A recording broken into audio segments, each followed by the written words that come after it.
الرحمن الرحيم. الحمد لله الذي خلق اللوح والقلم وعلم الإنسان ما لم يعلم، والصلاة والسلام على رسوله الذي هو أفضل العرب والعجم، وعلى آله وأصحابه الذين هم أهل الفضل والكرم.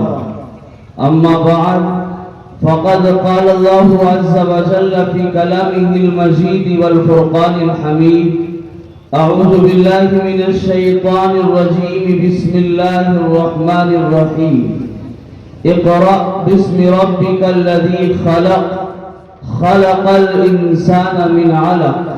وقال تعالى في مقام آخر: وما كان المؤمنون لينفروا كافة. صدق اللہ العظیم. حیرت ہے کہ تعلیم و ترقی میں ہے پیچھے، حیرت ہے کہ تعلیم و ترقی میں ہے پیچھے، جس قوم کا آغاز بھی اقرا سے ہوا ہے.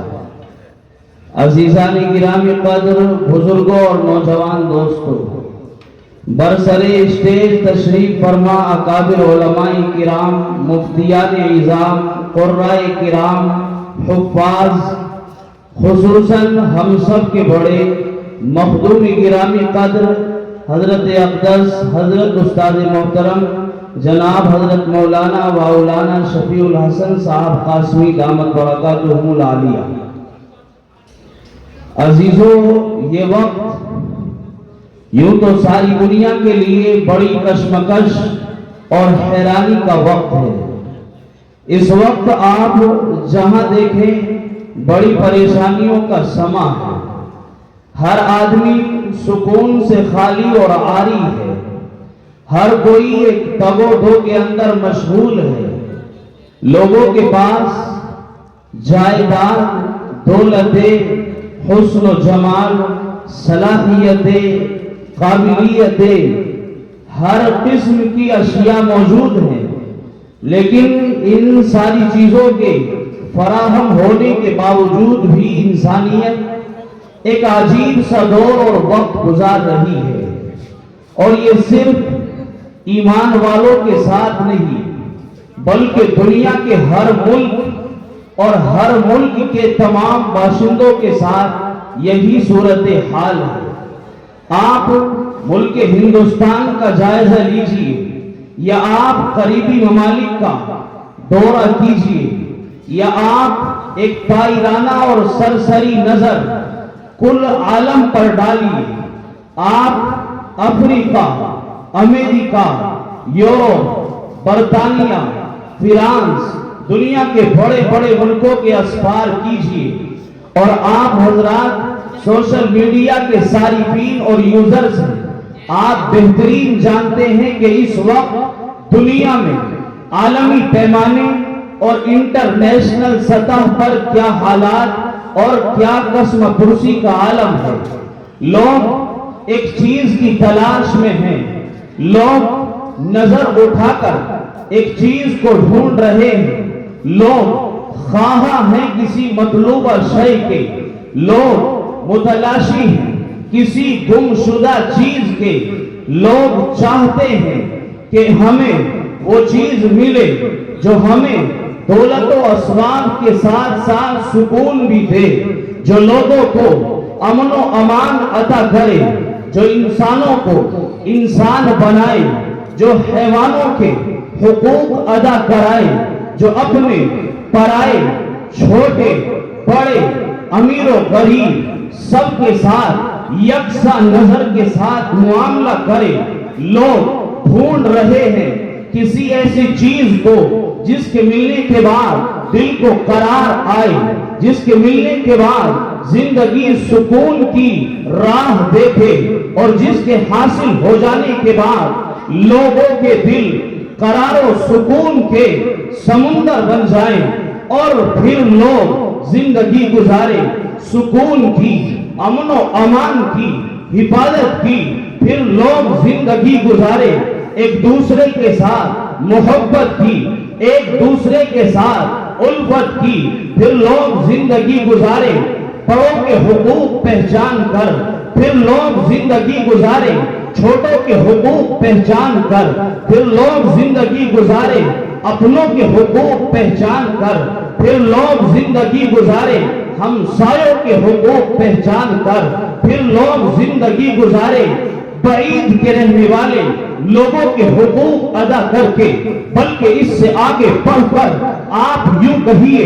یا یوں سمجھیے کہ لوگ صرف انسانوں کے حقوق ادا نہ کریں بلکہ جانوروں کے، بے زبان مخلوقات کے حقوق ادا کریں، جو ہم سب کے آقا و مولا سرکار مدینہ تاجدار عرب و عجم شاہ بدر و حنین سید الابرار والاخیار آقائے نامدار احمد مصطفیٰ محمد مصطفیٰ صلی اللہ تعالی علیہ وآلہ وسلم نے ارشاد فرمائے اور آپ نے بیان فرمائے، لوگ ڈھونڈ رہے ہیں اس چیز کو جو انسانوں کو انسان بنائے، جو انسانوں کا رابطہ، ان کا تعلق مولائے قدوس کے ساتھ جوڑے، لوگ اس چیز کے متلاشی اور جویا ہیں۔ لیکن سوال یہ ہے کہ وہ کیا چیز ہے، وہ کون سا ایسا نسخہ کیمیا ہے، وہ کون سا ایسا نسخہ اکسیری ہے کہ جس کے استعمال اور حصول کے بعد لوگ اس راستے پر آئیں، لوگ اس سطح پر گامزن ہو جہاں آنے کے بعد لوگوں کو یہ ساری چیزیں حاصل ہو۔ وہ کون سی چیز ہے جو لوگوں کو قرار عطا کرے گی، وہ کون سی چیز ہے جو لوگوں کو ایک دوسرے کے حقوق ادا کرنے پر مجبور کرے گی، جو انسانوں کو انسان بنائے گی اور حیوانیت کی سرحدوں سے کھینچ کر انسانیت کے بلند میناروں پر قائم کرائے گی، جو انسانوں کو انسانیت کی معراج عطا کرے گی۔ وہ کون سی چیز ہے اور وہ کون سی شے ہے؟ ہر آدمی اپنے مزاج، ذوق، مذاق، طبیعت اور اپنی روش کے اعتبار سے یہ طے کرتا ہے کہ وہ چیز جس کے ہم متلاشی ہیں، ایک دولت مند کہے گا کہ دولت کے آنے کے بعد زندگی میں سکون آئے گا، ایک جائیداد کا مالک جاگیردار کہے گا کہ جب کھیت اور کھلیان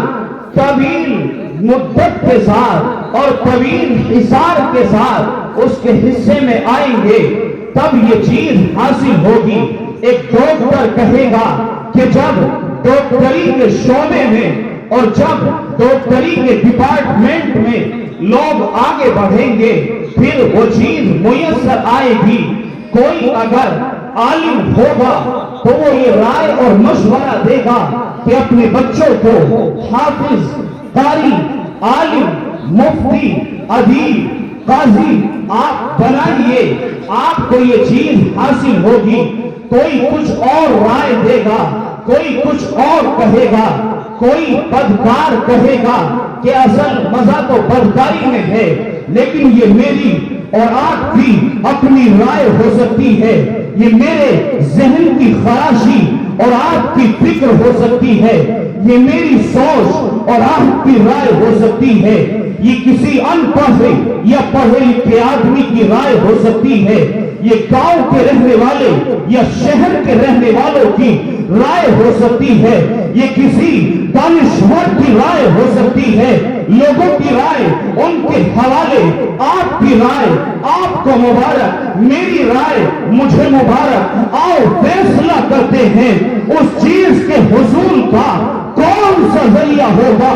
کب وہ چیز حاصل ہوگی۔ اور قرآن کے دربار میں چلتے ہیں، احکم الحاکمین کی دارالفتہ میں استفتاء داخل کرتے ہیں، سوال پیش کرتے ہیں اور خلاق کائنات سے معلوم کرتے ہیں۔ کیوں؟ اس لیے کہ وہ سب سے بڑا مفتی ہے۔ قرآن کریم نے اس کو واضح اور صاف کیا ہے، یستفتونک قل اللہ یفتیکم یفتیکم فی الکلالہ، اللہ فتویٰ دے سکتا ہے، فتویٰ دیتا ہے، وہ سب سے بڑا مفتی ہے، وہی اللہ کہتا ہے اقرأ بسم ربک الذی خلق خلق الانسان من علق۔ اے پیغمبر آپ اپنی قوم کے سامنے لے جائیے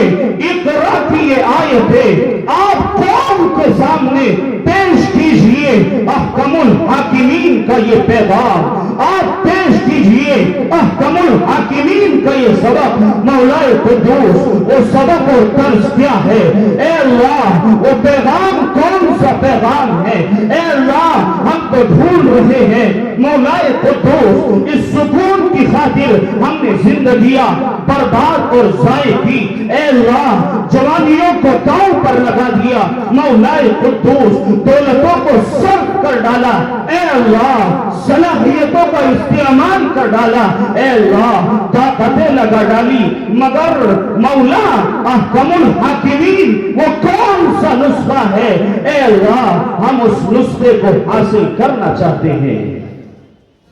اللہ رب العزت والجلال نے کہا اقرأ بسم ربک الذی خلق، پڑھو اس رب اور پروردگار کے نام سے جس نے آپ کو، مجھے اور کل عالم کو پیدا کیا، اس رب کے نام سے آپ پڑھیے۔ آپ غور کریں، جس وقت حضور اکرم صلی اللہ علیہ وسلم کو یہ نبوت ملی اور آپ کو پیغمبری کے ساتھ سرفراز کیا گیا، یہ مکے کا ماحول اور ساری دنیا کا ماحول کس انداز کا تھا، کس نہج اور کس طرز کا تھا، آپ سنتے رہتے ہیں۔ علماء کرام کی زبانی، وہ بدکاریوں کا دور تھا، وہ لوگوں کے مال ہڑپ کر جانے کا دور تھا، وہ یتیموں کے ساتھ ظلم کرنے کا دور تھا، وہ بیواؤں کو ان کا حق نہ دینے کا دور تھا، وہ چوری اور ڈکیتی کا زمانہ تھا، وہ مظلوموں کے ساتھ ظالمانہ رویہ اختیار کرنے کا دور تھا، وہ لوگوں کے ساتھ یہ معاملے کا دور تھا کہ کوئی امیر کسی غریب کو زندہ رہنے کا حق دینے کے لیے تیار نہ تھا، یتیموں کے سر پر دست شفقت رکھنے کے لیے کوئی تیار نہ تھا، اور عورت کی تو حیثیت ہی کیا تھی، اسے ایک سامان کی طرح استعمال کیا جا رہا تھا، اسے عام اشیاء کی طرح استعمال کیا جا رہا تھا۔ جب چاہتے لوگ اپنے ساتھ ملا لیتے، جب چاہتے چھوڑ دیتے، پھر جب چاہتے پھر اپنے دیار میں اور اپنے مکان میں بھلا لیتے، پھر جی چاہتا چھوڑ دیتے، نہ ان کے حقوق کی ادائیگی کا کوئی پاس و لحاظ تھا۔ یہ وقت اور زمانہ تھا جب یہ ساری برائیاں عرب اور ساری دنیا کے ماحول اور مزاج میں پائی جاتی تھی۔ تو سوال ذہن کے اندر یہ آیا، اے اللہ زمانہ تو بدکاری کا ہے، اے اللہ زمانہ چوری کرنے کا ہے، اے اللہ لوگ ڈکیتی ڈال رہے ہیں، اے اللہ لوگ یتیموں کا مال کھا رہے ہیں، اے اللہ لوگ بیواؤں کو ان کے حقوق نہیں دے رہے ہیں، اے اللہ لوگ یہ سوچ رہے تھے کہ جو دعا حضرت ابراہیم علیہ السلام نے کعبۃ اللہ کی تعمیر کے وقت کی تھی، ربنا وابعث فیہم رسولا منہم یتلو علیہم آیاتک ویزکیہم ویعلمہم الکتاب والحکمہ ویزکیہم۔ اے اللہ دور تو یہ تھا کہ ابراہیم علیہ السلام کی دعا تھی، اے اللہ کوئی ایسا پیغمبر، اے اللہ کوئی ایسا تاجدار ملک عرب کو، ساری دنیا کو عطا کر دیجئے، اے اللہ وہ پیغمبر، وہ نبی، وہ رسول، وہ آپ کا منتخب اور برگزیدہ شخص اس دنیا کے اندر آ کر لوگوں کے سامنے قرآن کی اور آپ کی آیتوں کی تلاوت کرے، لوگوں کے دلوں سے گندگیاں صاف کرے، انہیں کتاب و حکمت کی تعلیم دے۔ یہ دعا جو ابراہیم کی دعا تھی، جس دعا میں آپ نے محمد عربی کو مانگا تھا، آپ دعا کر رہے ہیں، آپ عیسیٰ علیہ السلام کی بشارت ہیں، انہوں نے اللہ سے دعا کی، اپنی قوم کو بتایا میرے بعد ایک ایسا پیغمبر آئے گا جس نبی کا انتظار صدیوں سے چل رہا تھا، جس نبی کا انتظار ہر عام و خاص کو تھا، جس نبی کا انتظار پیغمبروں کو تھا، جس نبی کی نبوت کا انتظار سمندروں کو تھا، جس نبی کی نبوت کا انتظار سارے عالم کو تھا، جس نبی کی نبوت کا انتظار اس سورج کو تھا، اس قمر کو تھا، سیاروں کو تھا، ستاروں کو تھا، جس نبی کی نبوت کا انتظار سارا زمانہ کر رہا تھا۔ اے اللہ، آیت تو کچھ اس انداز کی آتی، اے لوگوں رک جاؤ بدکاری سے، اے لوگوں چھوڑ دو چوریا ڈکیتیا، یتیموں کا مال ہڑپنا، دیواؤں کے ساتھ بدتمیزیاں چھوڑ دو، عورتوں کو ایک حیوان نہ سمجھو بلکہ انسان سمجھو، عورتوں کو ان کے حق دو، غریبوں کے ساتھ بے عزتیوں کا، تذلیل کا، تنقید کا معاملہ نہ کرو۔ اے اللہ، آپ کا پیغام تو یوں آنا چاہیے تھا، لیکن اے اللہ آپ نے کہا اقرأ باسم ربک الذی خلق، پڑھو میرے نام سے، پڑھو پروردگار کے نام سے۔ اللہ رب العزت والجلال نے جواب دیا، اے لوگوں تم شاید اس نسخے کو، اس مرکز انقلاب کو نہیں جانتے ہو، اس سینٹرل پوائنٹ کو آپ نہیں جانتے ہو، اس نسخے کو آپ نہیں جانتے ہو۔ دراصل یہ وہ نسخہ ہے کہ جب لوگوں کی زندگیوں میں علم آئے گا، جب لوگوں کی زندگیوں میں تعلیم آئے گی تو پھر بدکاری کا خاتمہ ہوگا، علم آئے گا جہالت مٹ جائے گی، علم آئے گا بیواؤں کے ساتھ ظلم ختم کر دیا جائے گا، علم آئے گا یتیموں کو ان کا حق ملے گا، علم آئے گا امن و امان ہوگا، ساری دنیا میں قرار کا ماحول ہوگا، علم آئے گا انسان انسان بنے گا، علم آئے گا پھر ہر ایک کا حق ادا کیا جائے گا، علم آئے گا رب کا حق پہچانا جائے گا، علم آئے گا محمد الرسول اللہ کا حق جانا جائے گا، علم آئے گا والدین کے حقوق پہچانے جائیں گے، علم آئے گا بڑوں کا ادب و احترام پہچانا جائے گا، علم آئے گا چھوٹوں کے ساتھ شفقت اور محبت کا معاملہ ہوگا، علم آئے گا پھر پڑوسیوں کو ستایا نہیں جائے گا، پھر رشتہ داریوں سے رشتہ داری توڑی نہیں جائے گی، علم آئے گا پھر جہالت ضلالت کا خاتمہ ہوگا، علم آئے گا دنیا میں سکون اور قرار آئے گا، علم آئے گا ترقی آئے گی، علم آئے گا خوشحالی آئے گی،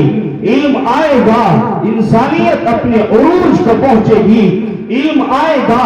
پھر کسی بھی برائی کا نام و نشان معاشرے کے اندر باقی نہیں رہے گا۔ کیا وجہ تھی کہ صحابہ کرام جو ایمان لانے سے پہلے اور محمد الرسول اللہ کے اعلان کرنے سے پہلے وہ لوگ ایسے تھے کہ حضرت عمر فاروق رضی اللہ عنہ کو ان کے والد نے یہ کہا تھا، اے عمر تمہیں جانور اور اونٹ چرانے نہیں آتے، تم کیا زندگی گزارو گے؟ عمر کیا کرو گے اپنی زندگی میں؟ عمر کیسے تمہاری حیات گزرے گی؟ لیکن جب عمر کی زندگی میں علم آیا، عمر کی زندگی میں جب قرآن آیا، عمر کی زندگی میں شریعت آئی، اللہ کا نظام آیا، مصطفیٰ کا نظام آیا، جب عمر کی زندگی میں احادیث رسول آئی، جب عمر نے زندگی کے فلسفے کو جانا، جب عمر نے زندگی کے گر کو جانا، پھر وہی عمر تھے جن کو کبھی تانا دیا جا رہا تھا تم جانور نہیں چلا سکتے، اور آج وہی عمر ہے کہ 22 لاکھ مربع میل کے اکیلے حاکم اور امیر المؤمنین ہیں۔ یہ علم کی برکت تھی، یہ علم کا کمال تھا، یہ علم کی معراج تھی، اور یہ علم تھا جس نے دروازے کھولے ابوبکر و عمر، عثمان و علی، تمام حضرات کے لیے ترقی کے اور بلندی اور خوشحالی کی۔ علم وہ چیز ہے